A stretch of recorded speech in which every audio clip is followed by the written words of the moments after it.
তো ঠাকুরের জন্যই এই সব নতুন করে আবার বাসন নিয়ে এসেছি। এর আগেও ছিল, তো সেগুলো অনেক দিন ধরে পুরনো হয়ে গেছে। ভাবলাম কিছু কাজ করার পরে তখন মনে হয় যে ঠাকুরের জন্য কিছু করি, তো তার জন্য এই সব নতুন সেট আবার নিয়ে এসেছি। একটু বড় বড় হয়েছে।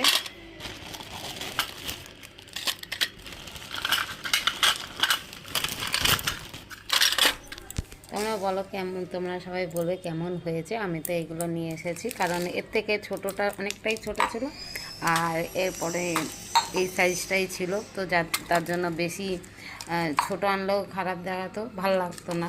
তাই বললাম একটুখানি বড়ই হয়েছে। তো আমার বর বলছিল একটু বড় বড় লাগছে। আমি তো কী করবো, এর থেকে বড় আর ছোট অনেকটাই ডিস্টেন্স, মানে মাঝখানে একটা সাইজটা ছিল না। তো এগুলো গ্লাস ঢাকনার, আর এগুলো যে ঠাকুরের প্রসাদ দেওয়ার, আর এগুলো হচ্ছে ঢাকনি।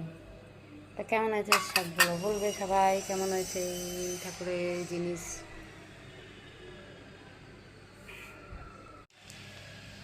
তোমরা সবাই বলবে কেমন হয়েছে। গ্লাসগুলো দেখো,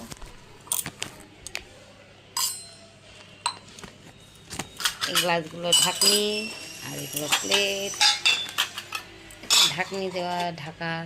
তো এইভাবেই সেটটা কিনেছি।